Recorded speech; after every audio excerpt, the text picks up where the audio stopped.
Today we're going to continue on our discussion of the topic of pollution. And we're going to focus on several different things.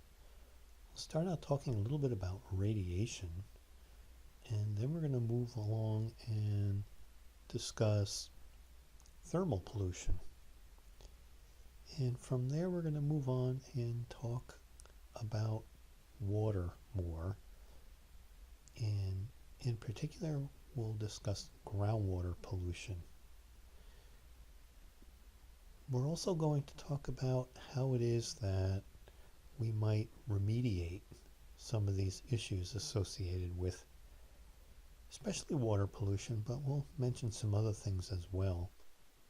So let's begin by discussing radioactivity.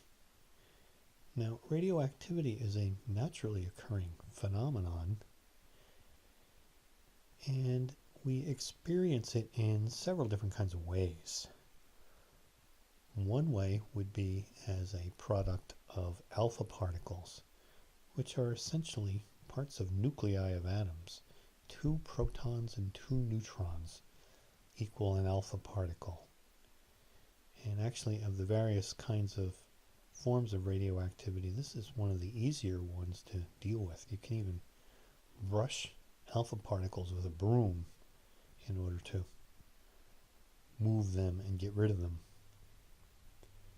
Beta particles are also a common part of our everyday environment. These are simply electrons, negatively charged particles.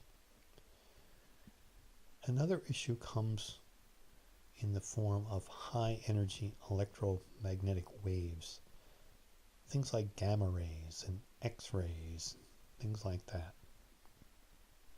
Of the various kinds of radiation, these are among the most dangerous kinds. The most dangerous kinds to living organisms, in that they have great capacity for damaging DNA. We encounter radioactivity in a number of different ways. So, for example, mining activities, mining of radioactive materials like uranium, that can cause radioactive materials to become exposed in places where people can encounter it. And of course, also nuclear power plants.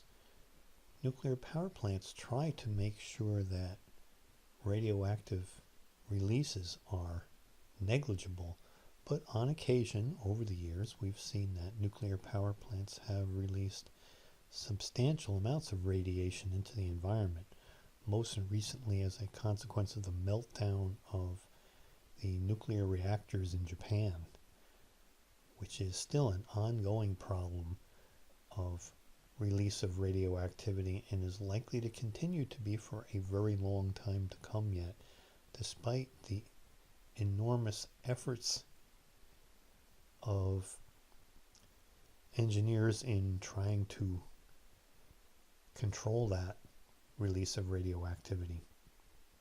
Here's a graph produced by EPA that illustrates the phenomenon of radioactive decay. If we think of something like uranium, one of the isotopes of uranium is U-238. That's actually the most common isotope. And what happens over time is that this uranium breaks down through a series of alpha and beta particle decaying events. And so as uranium decays, it slowly evolves into another material, a non-radioactive material, lead. Not necessarily a non-hazardous material, but non-radioactive. But the process takes a long time. So in this graph here, where you see those 2 lines intersect, if you think of the dark blue line as being uranium and the light blue line as being lead, at about the time that half of the uranium decays in the middle of the graph, that would be the half-life of uranium.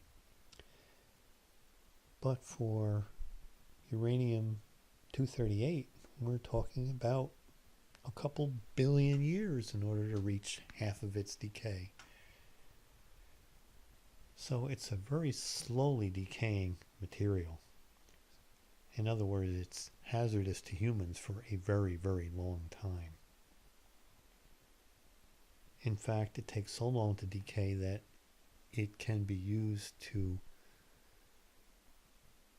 act as a clock for geological phenomenon. It can be used to date events in early Earth history. Here's another graphic produced by EPA illustrating the breakdown process of uranium-238. So notice that U-238 along the way is producing radium and radon, and radon can undergo a series of breakdown events which ultimately lead to things like polonium and then eventually to the non-radioactive lead. As a follow-up to a discussion about radioactivity, we can talk about thermal pollution because it becomes an issue with nuclear power plants. Power plants must be cooled continuously as part of their operating process. They're generating enormous amounts of heat through their radioactive activity, and the plant cannot be allowed to overheat, and so in order to cool it, typically water is used. And so that thermal energy enters water, and it can do things like heat up ocean water and heat up river water. In Connecticut, for example, there was a nuclear power plant along the Connecticut River, and that released a lot of thermal energy into the Connecticut River, keeping it open even in winter time when otherwise it would have been frozen over. So when you heat water like that, you change ecosystems, be it either freshwater river systems or coastal systems. Many power plants are located right at the coast, and so they're using seawater to keep them cool. And so this is going to influence the kinds of organisms present. It can change communities wholesale by keeping them warmer, even much warmer than they might have been otherwise. And so some kinds of organisms that require colder water are eliminated and replaced with organisms that tolerate warmer water conditions.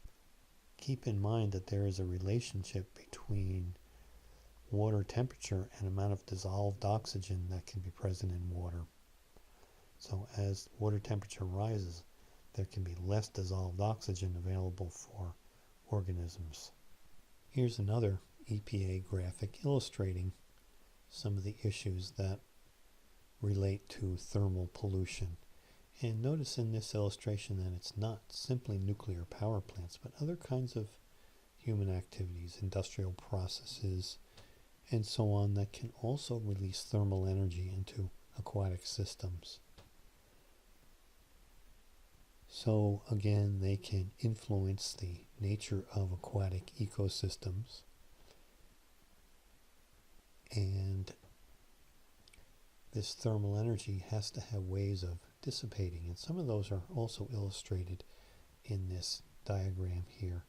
So it can be dissipated from the water to the air, for example, although water has a very high specific heat, so it tends to hold on to a lot of thermal energy, and it is dissipated to the air only over a period of time. So now let's turn our attention to groundwater pollution. Let's remind ourselves first of what we mean by groundwater. It is just what it sounds like. It's the water that's in the ground. And for many of us, groundwater is the source of our drinking water. So pollutants can enter groundwater from a number of different sources. Farms are a big one, and that's why the background on this slide is a farm, especially where you have large concentrations of livestock, which are producing lots of nitrates and things like that from their wastes. This material can be transported to the groundwater as the land is rained on and through phenomena like that. There are other sources of groundwater pollution as well. Things like septic systems can produce nitrates that can enter the groundwater. Holding ponds, again, often associated with agricultural land. Nitrates and things like that can enter the groundwater from them.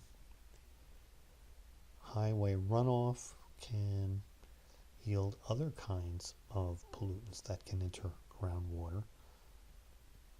Once upon a time, runoff would include things like lead, although lead has, as we've discussed in earlier episodes, largely gone away from the highway environment, but certainly organics from petroleum products and things like that can still enter groundwater as a result of highway runoff.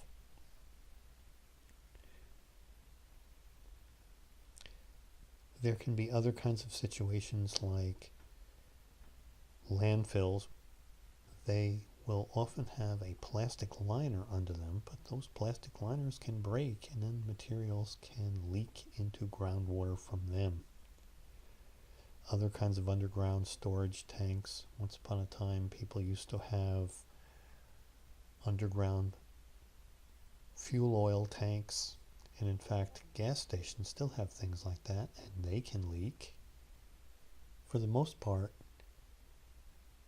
underground oil storage tanks have been banned from private homes now, and so most people have had to dig out their underground storage tanks and put those fuel oil tanks in their basements. In many states, that is the regulation. Here is one of those sources of groundwater pollution: cows.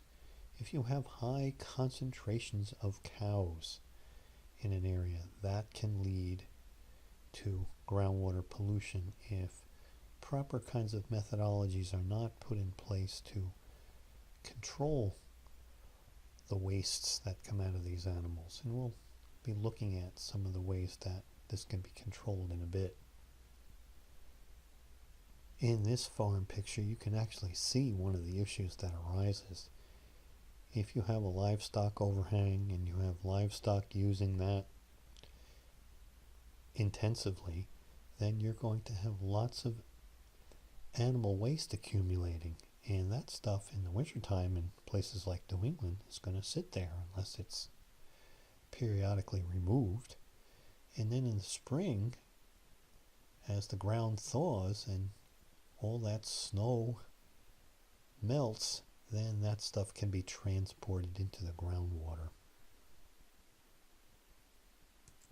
Here is an EPA graphic that illustrates a number of different sources of groundwater pollution.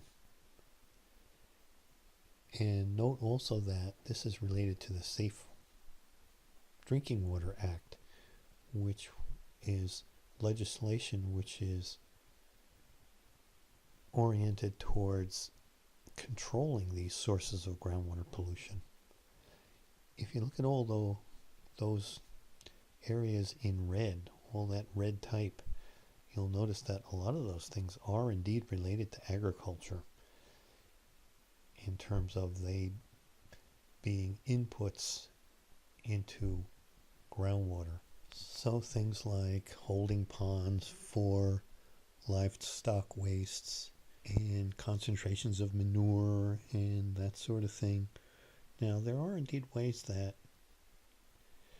these materials can be recycled and reused. All these nitrogen-bearing wastes can be used as fertilizer. And indeed, well-run farm operations do make use of this nitrogen waste. That material is collected and then it is spread on agricultural land to grow crops with. And in that way, instead of getting into the groundwater, the plants use it to grow with. If we look at this diagram carefully, we can also see other potential sources of groundwater pollution, however. So things like landfills and mining operations, construction activities, applications of pesticides and things like that, septic systems, as we've already discussed, other kinds of activities that penetrate deep into the ground, various kinds of exploration processes. One of the ones that's been in the news a lot lately is the issue of hydrofracking, where the kinds of materials that are being used to extract oil and gas from deep in the earth can also contaminate groundwater. So now that we've seen what some of the sources of the problem are, let's talk about what can be done to clean up the water once we've made a mess with it. If we think in terms of wastewater that can be collected by municipal facilities, that can undergo a whole series of treatments, starting with primary treatment, where suspended materials such as human waste and that sort of thing, animal waste, can be mechanically removed from this wastewater. That does not make the water clean, but it takes out the suspended solids and it yields this stuff that we call sludge. All those solids then become sludge, and then that has to be dealt with separately. But let's continue on talking about the water part of this itself. So this water that comes out of primary treatment can then go into secondary treatment. The background image here is actually showing this kind of a phenomenon where water is being collected in a sewage treatment plant and then being processed through at least secondary treatment. So the secondary treatment involves using bacteria that can decompose suspended organic material still present in the water. Kind of a variation on a theme is something called trickle filtering, where wastewater is sent through aerated, bacteria-laden rocks. So you'll have all this crushed rock with bacteria colonies associated with them. And then the water trickles across this surface and gives the bacteria an opportunity to act upon and break down the organic material.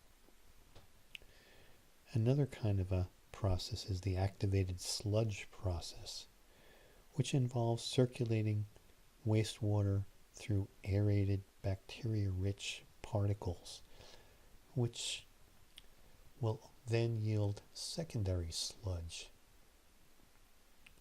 Those circular tanks that you see in this background image is doing something along those lines, in fact. So we get sludge from primary treatment and also from secondary treatment.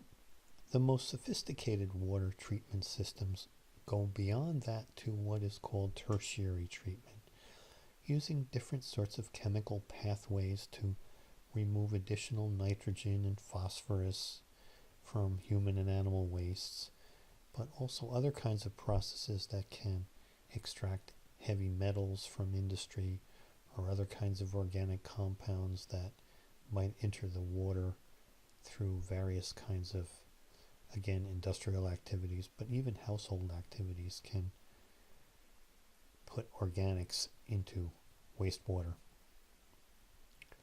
Now, the sludge that's generated can be disposed of in several different kinds of ways.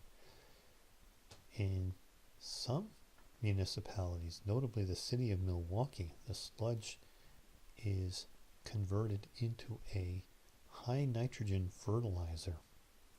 City of Milwaukee has very little in the way of other kinds of contaminants in its municipal waste, so the real issue there is just the nitrogen.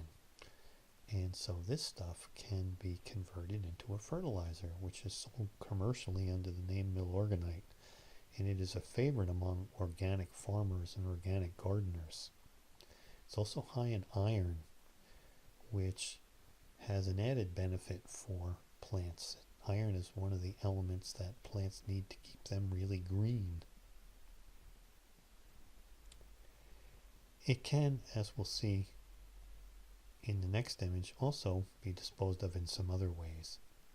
Here's a graphic that illustrates the various stages in the treatment of municipal sewage.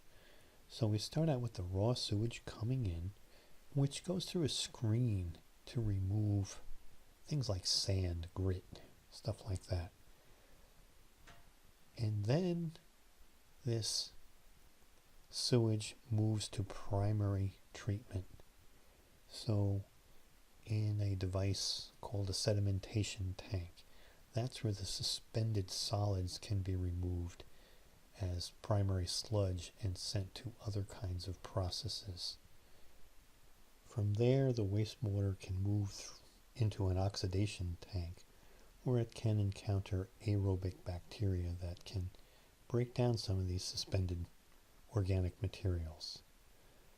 And then next we can move into a secondary kind of a tank, referred to as a sedimentation tank, or sometimes it's called a clarifier.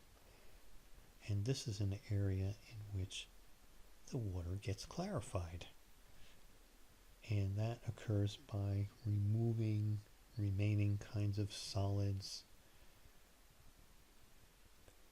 producing a secondary sludge, which can then be sent to be acted upon further as well.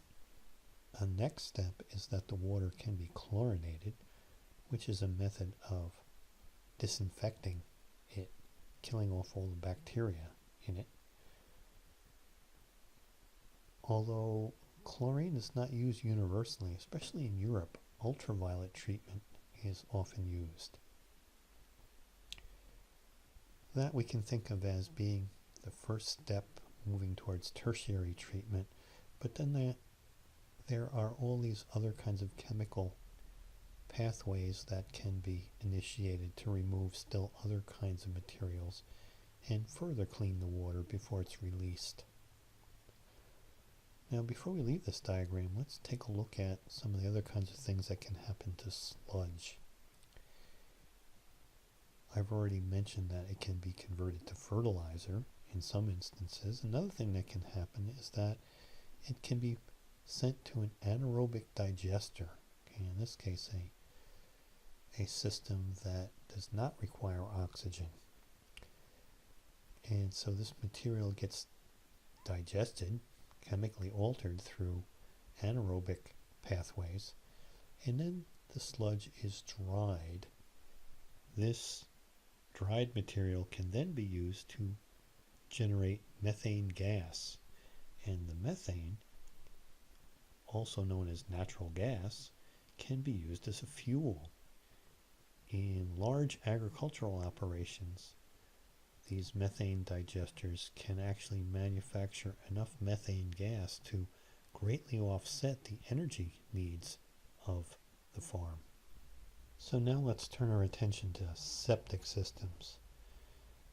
Systems that are used in houses that are outside of urban areas, so they need to have their own wastewater treatment.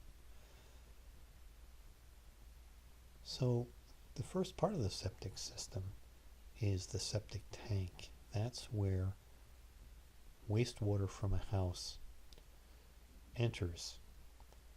And in this tank, it's kind of like the settling tank that we saw in the municipal system. This is where the particles, the solids, settle out of suspension. So human waste, that sort of thing, settles out. And then bacteria can decompose these organic materials in the tank.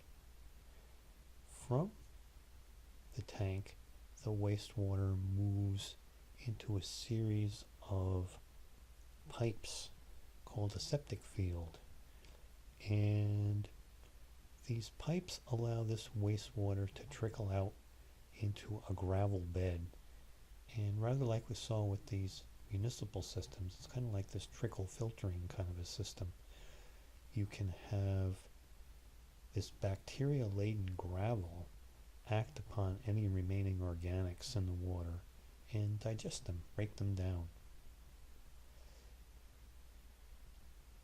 It is often said that areas above septic systems have the nicest lawns and things like that because, of course, these systems are releasing nitrates into the soil, which can then be used by plants. Here's an EPA-generated diagram of what a typical kind of a septic system looks like. So wastewater is transferred out of the house via a pipe to a septic tank, and from the septic tank it enters a septic field, which is a series of these perforated pipes set in gravel. Over the past 40 years, a number of pieces of legislation have been passed that relate to cleaning up water pollution. Some of the first legislation was enacted in the early 1970s, which was a period of very active awareness into environmental issues. The early 1970s saw, for example, the first Earth Day. So let's talk about a few of these more important pieces of legislation. There was the Clean Water Act of 1972, which established water quality standards and controlled point source pollution. If you recall, point source is a source that comes from a single location, like a pipe coming out of a factory. The idea was that by eliminating pollutants, we would be making water safe for things like fishing and swimming. So it's one of the acts that was responsible for turning some dirty rivers back into clean rivers.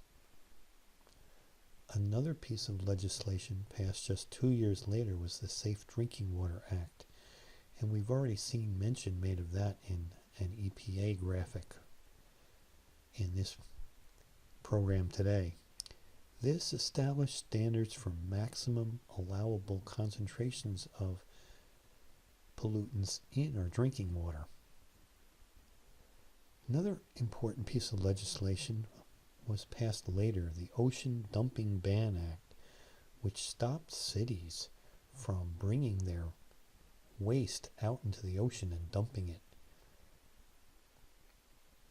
New York City used to do things like that. They would bring all their waste out on barges and then dump it in the ocean. But after this legislation was passed, they had to stop doing that and find more responsible ways of getting rid of their municipal waste. One last piece of legislation that's worth mentioning is the Resource Conservation and Recovery Act, which was oriented towards protecting groundwater from being contaminated by controlling the storage and disposal of various classes of hazardous waste. And so we will end on this point today, and next time we will pick up with the topic of solid waste.